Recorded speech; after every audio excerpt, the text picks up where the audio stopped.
righty, it's great to be back with you after being gone for a couple weeks. I heard that Salvador and Stephanie did a great job while I was gone. Is that true? Yeah, okay. That's enough. Don't applaud too loud. I don't want to do that. But really, I'm always so thankful we've got great people to step in when I'm out of town. And thank you for that. Thank you for the way that you supported them. It's interesting when we talk about what does it really mean to be a Christian. A lot of times people think that being a Christian is simply about having Christ forgive your past. And I don't know about you, I'm thankful Christ is willing to forgive our past, amen? And I want to share that with you. I mean, no matter who you are, where you've been, or what you've done, the Bible says when we come humbly before God, when we confess our sin, He is faithful and just, willing to forgive us of our sin, cleanse us from all unrighteousness, and the past is gone, and I'm thankful for that. But that's not the end of the story. Christ didn't come just to forgive our past. Look at me. He came to show us how to live. And that's what I want to talk about in this series. There was a simple phrase that Jesus used over and over and over again whenever he would run into people who were interested in really discovering the things of God. Jesus had two little words that he would use. What were those words? Follow me. Everybody say that. Follow me. And that's the title of this series, and that's what I want to explore beginning today over the next several weeks. I want to talk about what does it really mean to follow Jesus Christ. And in this series, we're going to look at Christ's interactions with his disciples and the lessons and the implications for them and how they apply to us. Are you ready? I want to jump into the message this morning. We're going to look at John chapter 1. Verses 35 to 39, we'll throw those up on the screen for you. It's from the New Living Translation. If you want to read it in the NIV, those Bibles are in the pews in front of you. And those are also our gift to you. If you need a Bible, would like to take one of those home, please feel free to do so. They are our gift to you. If you have a friend who needs one, feel free to take one for them. We want you to be able to have the Word of God. I want you to look at this passage and what Jesus says to the disciples here. The following day, John, they're talking about John the Baptist here, John was again standing with two of his disciples, and as Jesus walked by, John looked at him and declared, "Look, there is the Lamb of God." Now you can imagine John had a lot of influence, and he was looked at as a pretty spectacular individual, and yet he's pointing at Jesus saying, "Look, there is the Lamb of God." When John's two disciples heard this, what did they do? They followed Jesus. Jesus looked around and he saw them following. "What do you want?" he asked them. And they replied, "Rabbi," which means teacher, "where are you staying?" And what did Jesus say? "Come and see," he said. It was about 4 o'clock in the afternoon when they went with him to the place where he was staying, and they remained with him the rest of the day. I want to lock in on that little phrase that Jesus used because it is so incredibly powerful. Come and see. Everybody say those words with me. Come and see. Christ's invitation to these disciples was to come and see.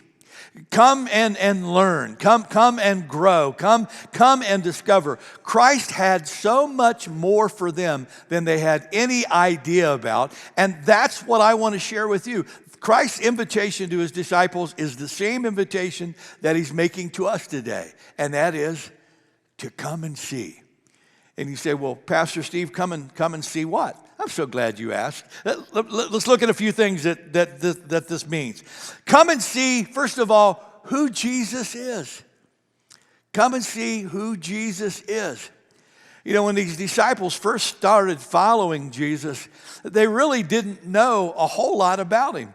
They had no idea where he had come from or what he was about to do on planet Earth. And they made these incredible discoveries that you and I can make. What discoveries were that? Well, several things. First off, they discovered that he is God in the flesh. Jesus is God in the flesh. Now, you can imagine how this just rocked their world for a group of people who always believed that God was an unreachable God. God was an unknowable God. God was an untouchable God. And then for Jesus to stand before them and say these words, when you've seen me, you've seen the Father. What? I and the Father are one. What? People were so proud of their Jewish heritage, and they called themselves children of Abraham. And Jesus looks at them and he says, before Abraham was, I am. And those words were all going back to the fact that Jesus wasn't just another teacher. He wasn't just another prophet. He wasn't just another rabbi. Jesus was God in the flesh come to earth. I love how Paul framed it. Such a great picture in Colossians 1:15. Read it out loud with me. Christ is the visible image of the invisible God. You know, sometimes we find ourselves kind of sitting alone, and I wonder what God is really like. Look at me. Please don't miss this. Everything you want to know about God, you can discover in the person of Jesus Christ, because he came to reveal who this mysterious God really was. Another discovery that they made that we make too is that Jesus is our way back to God. He's our way back to God. Not only had God come to earth, but God had come to show us how to be right with him. You know, you can go to any culture, anywhere in the world, and what you'll discover is people who know nothing about the Bible or any of that. Every culture has within them this innate understanding that there's something out there, that there's something that created all of this, that they came from something. There's this innate part of us. In Ecclesiastes, it talks about that God has put eternity in our hearts. There's this sense that there is something out there. And all these cultures are trying to figure out who is this God, and how can I be okay with this God? Jesus came from heaven to earth to make it clear how to be right with him. The Bible says, for God so loved the world, he sent his one and only Son, that if anyone would believe in him, they would not perish, but they could have everlasting life. Jesus said, I am the way, the truth, and the life. No one comes to the Father except through me. You know, Jesus came in the flesh to make it clear to mankind, this is your path back to God. There is no other way. Paul wrote about this in 1 Timothy 2. He says, read it with me. For there is one God and one mediator between God and mankind, the man Christ Jesus, who gave himself as a ransom for all people. The other discovery that the disciples make, that we make as well, is that this Jesus is a model for our living. It's a model for our living. When I was writing this, I flashed back to several years ago to when I was living in Pennsylvania, and our boys were both very small. And one day I was out cutting our grass out in our backyard. And as I was walking along, I saw there was something behind me, and I turned around, and my oldest son, Ben, had a little plastic mower that when you pushed it, it made noise. I don't know if you remember those things. But as I was walking along, cutting the grass, he was about 4 or 5 feet behind me with his plastic mower, and just following in my path everywhere I went. Now, by the time he became a teenager, he didn't want anything to do with mowers again, you know. But it was so cute, and I thought, you know what? That's really what the Christian life is all about. It's about keeping our eyes locked in on who our God is and asking the question, how do I live like him? There was a book written about 125 years ago. It's called a book by a guy by the name of Charles Sheldon called In His Steps. It's a novel about a church that was having a worship service one day, and this stranger shows up, and he begins to talk about this idea of what does it really mean to be a Christian. And this stranger poses the question to this church that revolutionized them and their community, and it was this question: what would Jesus do? What would Jesus do? Now, some of us this has been a little popular thing, that WWJD, bracelets that we would wear. And that's where all of that came from. What would Jesus do? And do you understand how transformational that question is? Just think this thought with me.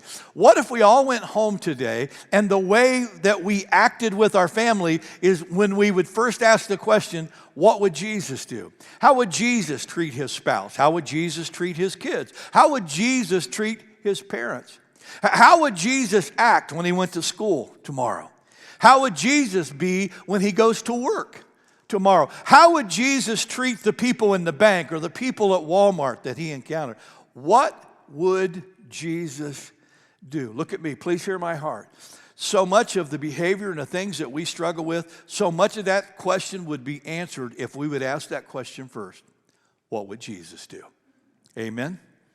That passage that book title came from 1 Peter 2:21. Peter was speaking about Jesus, and here's what he said. Read it with me. He is your example, and you must follow in his steps. Well, not only does Jesus invite us to come and see who he is, but there's another come and see part of this. Come and see who you really are. Come and see who you really are. Look at me. God knit you together in your mother's womb. God is the one who has a plan and a purpose for your life. Now, this is so important because we grow up in a world that wants to define us, a world that wants to tell us who we are. But no one has the right to define you except the God who made you. Does that make sense to you? When you read about these interactions that the disciples had with Jesus, one of the things that you discover is that he not only showed them who he was, he helped them get a glimpse of themselves through his eyes, and that changed everything. That changed everything. So many of us are living under these false identities of who we think we are. I was reading about when China instituted a mandate back in the early 80s that every family could only have one child. Something that began to happen were that families became really concerned because if their one child was a daughter, then for many of them, their family name would not continue. And so there was a real rise in wanting a boy. And because of this law, a phenomenon began to happen in China, and that is little boys began to get kidnapped. And you have these stories over and over again about these little boys who were kidnapped when they were 2 to 5 years old, and they were taken away, and they were often sold to these families who wanted a boy in their family so they could carry on their family name. And these kids would grow up in these families. And you can go online, you can read story after story of these boys who became men and realized one day that they weren't a part of that family. In fact, there was one, throw that picture up on the screen for me. This is a great story. This is a young man who had been stolen away from his family and didn't find his real family for 32 years. 32 years. And this was the reunion when, after he realized that he had been taken away, and he began to do a search, and his family was looking for him. And this was the encounter between him and his mother for the very first time after he had been stolen away. Can you imagine the confusion? Can you imagine these people growing up not knowing who they were, thinking they were someone, and then one day discovering they weren't, they were really somebody else? Look at me. This is your story. There are some of you who have grown up in homes where you were told you were one thing and God's telling you you're another. Some of you have grown up believing that you were nothing, that you were nobody. Excuse me. You were told that you will never amount to anything. And God is telling you, you are precious and priceless and full of worth and value. That was the amazing thing about Jesus is he took these people from all walks of life. He took these prostitutes and he turned them into women of God. He took these tax collectors and who lied and cheated, and he made men of integrity out of them. He took these, unschooled, unignorant fishermen, and he turned them into apostles of God. He gave them the identity that God had created them with. Look at me. Please don't miss this. I don't know what background you come from. I don't know what you've been through in your life. But here's what I want to tell you. You will never discover who you really are until you answer that call, come and see. Because it's only in the presence of God and in the fullness of Christ that you discover that identity. I love one of my favorite verses of Scripture is from 1 John 3:1. And I love how Eugene Peterson puts this in the Message. He says, "Oh, what marvelous," you got to read this out loud with me. "What marvelous love the Father has extended to us. Just look at it. We're called the children of God. That's who we really are." Read it one more time. That's who we really are. Can I give you another one? One of the other things that the disciples discovered that we discover is you get to come and see what Jesus can do for you. You can come and see what Jesus can do for you. It's so funny when you read the Gospels, as Jesus began to start doing all of these different miracles, how the disciples' eyes got wider and wider to understand that there is no limits to what this guy can do. He healed blind people. He healed lame people. He did all of these miracles after miracles. He turned water into wine. He took a few fish and a few loaves of bread and he multiplied it to feed thousands of people. And they're just going, man, what can't this guy do? And then they watched him raise Lazarus from the dead. And it's like, wow, is there any limit? No, there is no limit. In fact, I love one of the verses. I wrote a devotional about this last week from Ephesians 3:16. Read it with me. It says, "I pray that from his glorious, unlimited resources, he will empower you with inner strength through his Spirit." Look, what's key on those two words? Unlimited resources. Circle that word. God has unlimited resources to come alongside you with. Mark chapter 9, Jesus comes back. His disciples are talking with a man who had brought his son to them for them to heal, and they couldn't do it. And so when Jesus comes on the scene, this father looks at Jesus, and he's desperate. And he says to Jesus, "If you can do anything, would you make my son whole? If you can." And I love what Jesus said. Jesus says, "Well, what do you mean, if I can?" Then here's what Jesus said. Read it with me. "Anything is possible if a person believe." Do you believe that? Now again, I don't know what you're facing.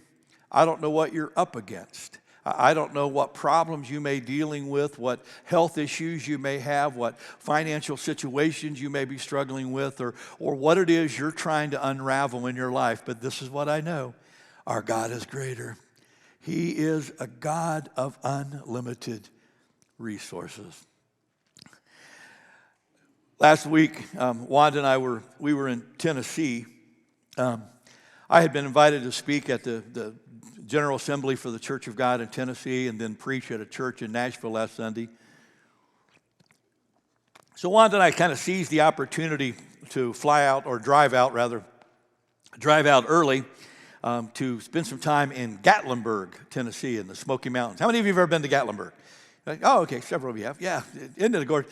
It's an amazing place. It's really beautiful. Throw that picture up on the screen. This is the picture I took up on the mountain when we were touring around up there, and it was really cool. We had a great time. We got to do a Jeep tour up in the mountains, and we toured these caverns and all of that kind of stuff, and then we got to go see waterfalls and all of that. And those of you who follow me on Facebook, you saw all those pictures.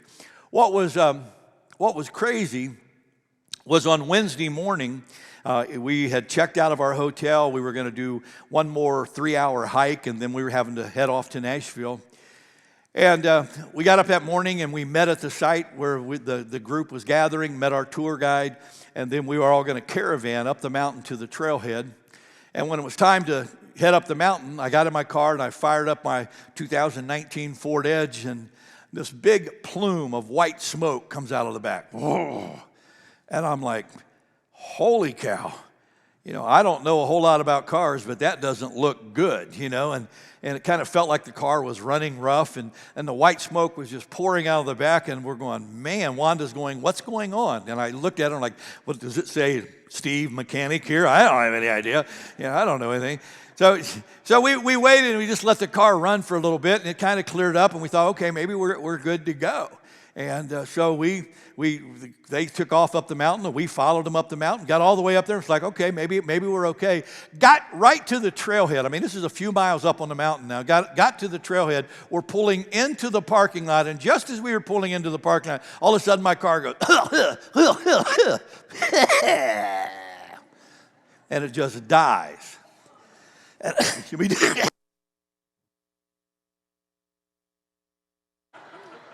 I caught whatever my car had. I don't know what it is. Oh. And I'm like, oh no, we had no power. And so I fired it up again, tried it, still jerking and lurching, and I'm going, oh no. So I cruise into a parking place, and Wanda looks at me and says, well, what are we going to do? And I said, well, we're up on the mountain. We might as well go on our hike. And so we did. We got out, got with our group, and did this 3-hour hike and just beautiful pictures and all that. And we got back to the van, or back to my car, my Ford Edge, and I said, okay, well, let's, I'm looking at my phone. I have no cell phone service. And I said, well, it's downhill all the way to the city, so let's just go downhill. And so I started it up and it fired up, and I'm easing it all the way down. Sure enough, got all the way back to the parking area where we had started. And I thought, now we got to figure out what to do. Well, the car only has 32,000 miles on it. And I thought, I don't know what it is, but the wrench is showing up in the thing, which means it's a powertrain issue. And I thought, it's got to be under warranty. And so I'm not going to just take it to me. I'm going to get a Ford dealership. There's only one Ford dealership in the county, but there was one. And they were 11 miles away. And I called the guy, and he said, yeah, that sounds bad. Well, duh. And so I said, well, I need to get it to you. And he said, well, I'm not going to even be able to look at it for 3 to 7 days. And I said, well, I don't really have any options here. So, who's your wrecker that you use? And so I called his wrecker guy. Would you come get it? And then throw that next picture up. And there's my beautiful Ford Edge being towed away. Wanda and I just stood at the top. And it was just kind of, as they towed it off. Well, now I got to figure out, how are we going to get to the dealership? It's 11 miles away. And so I thought, well, I'm going to get a Lyft car. I'm going to have a Lyft come and pick me up. So I pull out my phone and punch up Lyft, and Lyft sends me a thing, says, we have no drivers available. Where am I? So now, what am I going to do? Well, I remembered I had posted pictures on Facebook on Monday night, and my brother, who lives in northern Indiana, sends me a text and says, Steve, Deb and I are in Gatlinburg. And so we'd gone out to dinner with him the other night. And I thought, well, my brother can come get us. So I called my brother, and he came, and he got us, and he took us to the dealership. And the dealer, I met the service guy, who was really great. He said, yeah. He goes, did you have white smoke? I said, yeah. He said, did it smell like burnt rubber? I said, yeah. He said, did you lose power? I said, yeah. He said, yeah. He said, I've only seen this twice before. Of course, I got this rare disease in my car now. He said, I've only seen this twice before, and only once in a Ford Edge. He said, but Steve, I'm going to be honest with you. He said, the last time we had to do this, he said, we had to replace the engine. And he said, and it took us a month to get all the parts. And he didn't even predict that the auto workers were going to go on strike. You know what I'm saying? And I said, well, we don't have any options, so here we are. Now, how many times in those kind of situations do we go, God, what are you doing to me? You're killing me.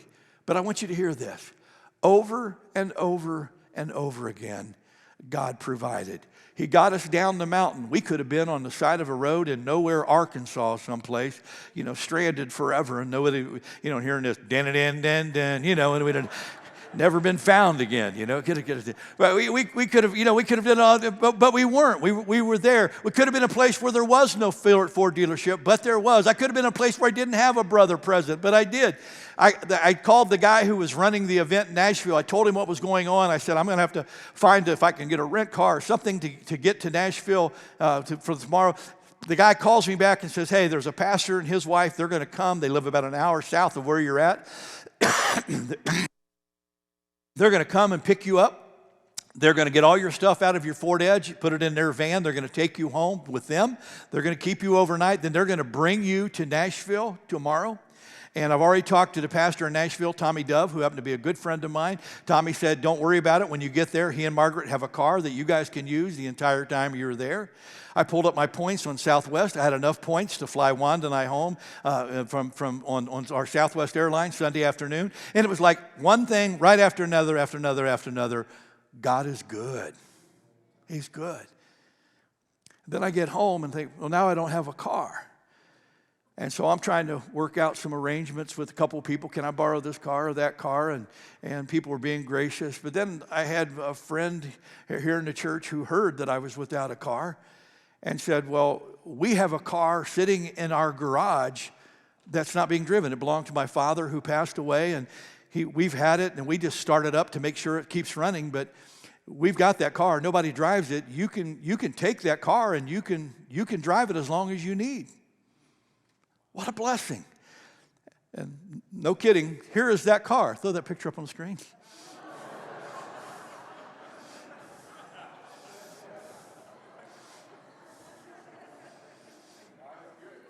God is good. It's so funny. I called the guy in the dealership in Tennessee. I said, take your time. Take your time. Yeah. I drove it to the office the other day, and first day I drove it in, the staff were looking at me. It was a beautiful day. I had the top down. The staff goes, what, you get a raise or what, man? Car. Oh. Here's what I want to say. God teaches us over and over and over again that he is our Jehovah Jireh, the God who provides. Look, please hear my heart. Don't know what you're facing. Don't know what you're dealing with. This is what I know. God is faithful, God is good, and he has unlimited resources. Amen? Let me give you one last one. Come and see what Jesus can do through you. Come and see what Jesus can do through you. The biggest surprise for the disciples wasn't just the teaching and the miracles that Jesus did. It was the promise that Jesus gave them of how he was going to work through their lives after they were gone.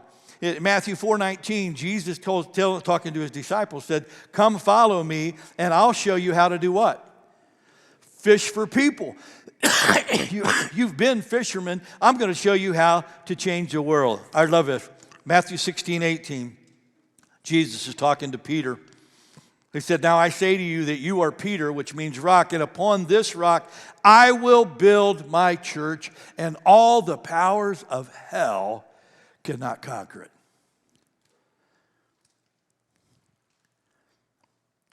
Christ took a ragtag group of fishermen, and he laid them as the foundation for his kingdom.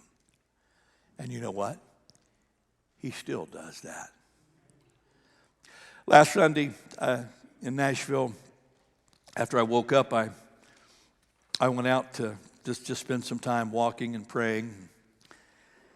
And I went across the street. There was a big empty office building and hotel, and had a lot of area to walk. And I was walking, and I was praying, and I was praying for various things. And I started praying for Chartel, and I was praying for the services that you'd have here, that God would bless Stephanie as she preached and bless the worship. And I started praying for you who are greeters and teachers and all of you who serve. And I pray regularly for our children's workers because I've got vested interest. I have a grandson growing up here in the church at Chartel, and I regularly pray that God would use these teachers to do something in him that will stick forever. And as I was walking and praying, I saw this tree. Throw that picture up for me. I saw this tree, and it just kind of hit me when I was walking by, and I took a picture of it, and I sent it to Aaron. I thought, that tree used to be just a seed. And someone planted that seed. And that seed has now grown into a young, strong tree, and God willing, it'll keep growing.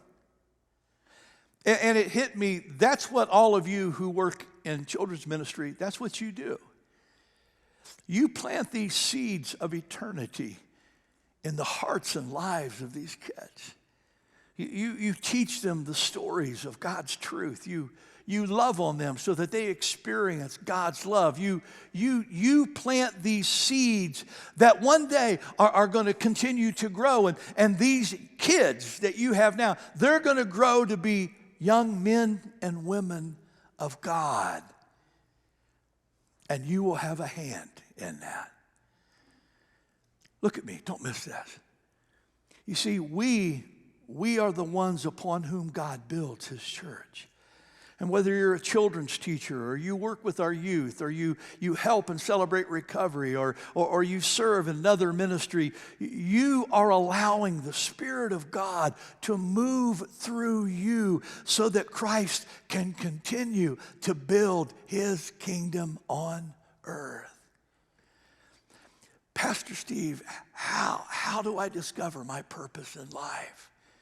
How can I really find out that my life is useful and meaningful for something? Look at me. Come and see. Amen. I'm going to ask my prayer partners to go ahead and come on up. And Rachel's going to lead us in just a beautiful song. It's a song that just says, make room for him in your life. And today, I just want you to spend the next few moments just leaning into the Lord. I don't know what you need, but here's what I do know. God wants to meet you at your point of need. Maybe there are some of you who have never committed your life to Christ, and today's the day where you say, you know what? I want to choose to believe that Jesus is the Christ, the Son of the living God. And I want him to forgive my past, and I want him to change my future. And we would be happy to pray with you about that. There may be some of you who you're struggling to know who you are. You've been told all your life you're not good for anything, and yet you're hearing this whisper of God saying you're precious and you're valuable, and you need to discover your true identity. Come and see. Some of you came today needy. You've got stuff going on in your life. You're facing stuff at work. You're facing health issues or financial issues or relational issues, and you need the help of God. Come and see what God can do for you. And there's some of you I know today that you want to believe that your life is meaningful, purposeful.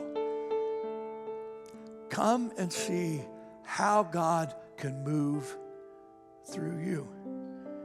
Now, you can lean into the Lord all on your own right there in the pew if you want to, but I'm going to step off the stage, and we've got 4 of us across the front here. We would count it a privilege, any one of us, to pray with you what you're dealing with or what you're facing.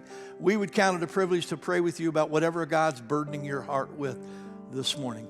So while Rachel leads us in this song, if you'd like someone to pray, you feel free to come, and then when we're all done, I'll close us out in prayer this morning. Would you stand with me, please? Here is where I lay it down, every burden, every crown. This is my surrender. This is my surrender. Here is where I lay it down, every lie and every doubt. This is my surrender. And I will make room for you to do whatever you want to do whatever you want to.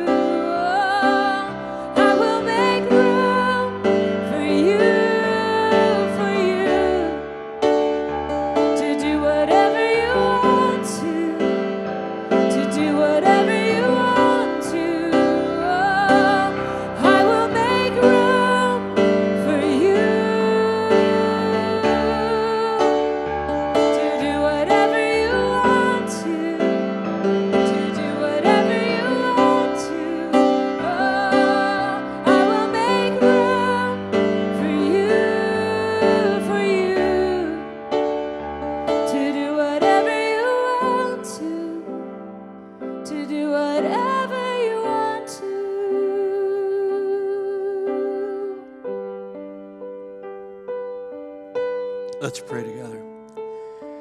Father, we're so grateful today for this invitation to come and see. So much that you want to do in our lives, so much you want to change about our lives, so much you want to do through our lives.